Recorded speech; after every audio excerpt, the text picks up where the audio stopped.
ರೈತ ಮಿತ್ರರೇ, ಇವತ್ತಿನ ದಿವಸ ಬಿಸಿಲ ಭಾಳ ಜಾಸ್ತಿ ಆಗತೈತಿ. ಇಂಥ ಬಿಸಿಲಾಗ ಯಾವ ಔಷಧ ಹೊಡೆದ್ರು ರಿಸಲ್ಟ್ ಕಡಿಮೆ ಆಕತಿ.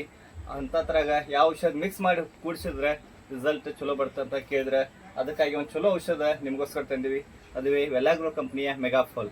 ಈ ಮೆಗಾಫಾಲ್ ಒಂದು ಗೊಬ್ಬರನೂ ಅಲ್ಲ, ಒಂದು ಕೀಟನಾಶಕನೂ ಅಲ್ಲ, ಒಂದು ಫಂಗಿಸೈಡ್ ಅಲ್ಲ. ಇದು ಮೇನ್ ಹಿಡಿದ ಬಯೋಸ್ಟಿಮ್ಯುಲೆಂಟ್.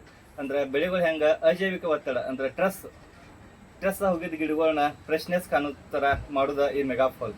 ಈ ಥರ ಇಡೋದು ಸಿವಿಡ್ ಎಕ್ಸ್ಟ್ರಾಕ್ಟ ಮತ್ತು ವಿಟಮಿನ್ಸ್ ಆ್ಯಂಡ್ ಅಮಿನೋಸಿಡ್ಸ್ ಇವೆಲ್ಲ ಇರೋದ್ರಿಂದ ಗಿಡಗಳ ಅಜೈವಿಕ ಒತ್ತಡವನ್ನು ಕಡಿಮೆ ಮಾಡಿ ಗಿಡಗಳಲ್ಲಿ ಫೋಟೋಸಿಂಥಸಿಸ್ ಕ್ರಿಯೆಯನ್ನು ಜಾಸ್ತಿ ಮಾಡ್ತೇವೆ. ಅಂದ್ರೆ ಆಹಾರ ತಯಾರಿಸುವ ಕ್ರಿಯೆ ಒಂದು ಏನಂತಾರಲ್ಲ ಅದನ್ನ ಇದು ಜಾಸ್ತಿ ಮಾಡಿಕೊಡ್ತೈತಿ. ಮತ್ತು ಗಿಡಗಳೊಳಗೆ ಫ್ರೆಶ್ನೆಸ್ ಕಾಣ್ತೈತಿ. ಇನ್ನೊಂದು ಹೂವು ಕಾಯಿನೂ ಜಾಸ್ತಿ ಮಾಡ್ತೈತಿ. ಇದು ವೆಜಿಟೇಬಲ್ ತರಕಾರಿ ಬೆಳೆಯುವಂಥ ರೈತರಿಗೆ ಇದು ಒಂದು ಅತ್ಯುತ್ತಮವಾದ ಔಷಧ ಅಂತ ಹೇಳ್ಬೋದು.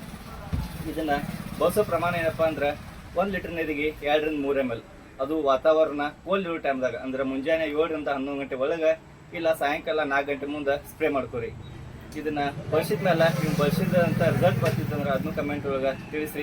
ಮತ್ತೆ ಮುಂದಿನ ವಿಡಿಯೋ ಸಿಗೋಣ. ಧನ್ಯವಾದಗಳು.